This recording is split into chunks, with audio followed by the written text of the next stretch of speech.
Can Google make its hardware sing like Apple's does? The search giant has just nabbed a chunk of ailing smartphone maker HTC, taking on 2,000 or so engineers and some intellectual property in return from kicking $1.1 billion over to help keep the latter's show on the road. HTC once made a noise with its smartphones, only to join the growing list of manufacturers that have faded into irrelevance. Some analysts have been rather scratching their heads over the precise detail of what it is. Alphabet, the holding company for Google, but a name almost no one bothers to use, has bought. But there is no doubt about its aims. Google wants to make a noise with its devices, and it wants to do the work in-house, rather than contracting WTH outsiders, as it has done before. If it can do that, it will be able to draw more people into its tech ecosystem, so it can mine their data to customize ads to them and flog them other services, while it's at it. Analysts don't really expect to see the company trying to mimic Apple, which keeps tight control of its operating system and the technology that runs on it. Android, which is used by a bewildering array of devices, will likely remain available for use by the wider market. But you might expect to see Google seeking to grab a competitive edge for future Pixel phones by using them to debut and showcase innovations. It faces a double challenge, however. It has to persuade the public of the merits of its kit, in the way that Apple has, to the extent that the latter is comfortable with charging £1,000 for the whizziest edition of its signature product. But before that can happen, it also has to make its new engineers feel loved.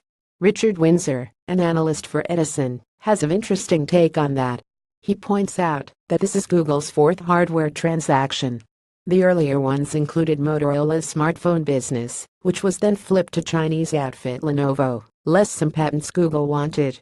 There was also Nest Labs' Wi-Fi-enabled thermostats, smoke detectors and security equipment, and Dropcam Wi-Fi video streaming cameras. A diverse bag of companies, but Mr. Windsor notes something in common with all three deals. Firstly, all of the acquired companies have felt great discomfort being owned by a company that does not really understand hardware.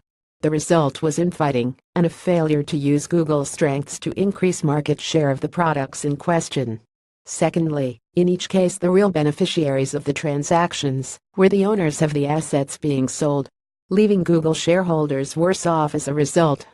Will this deal be any different? Google is nothing if not smart. You would think, therefore, that it will be able to learn from its previous mistakes. If it can do that, there is a clear opportunity for the company, assuming it can produce something the public latch onto. Apple is apparently happy to risk abandoning the mass market. There will come a point when all but the most devoted of fanboy and status symbol hungry corporate executives will say no to its pricing strategy. If Pixel can offer a similarly winning experience, one that also puts its nose in front of Samsung, and if it can also capture the zeitgeist so think style at a less eye-watering price than the iPhone, then no one will remember those earlier deals. But to do that, Google will first have to offer a winning experience to HTC's engineers. More about Google HTC Google Pixel smartphone Apple Samsung reuse content.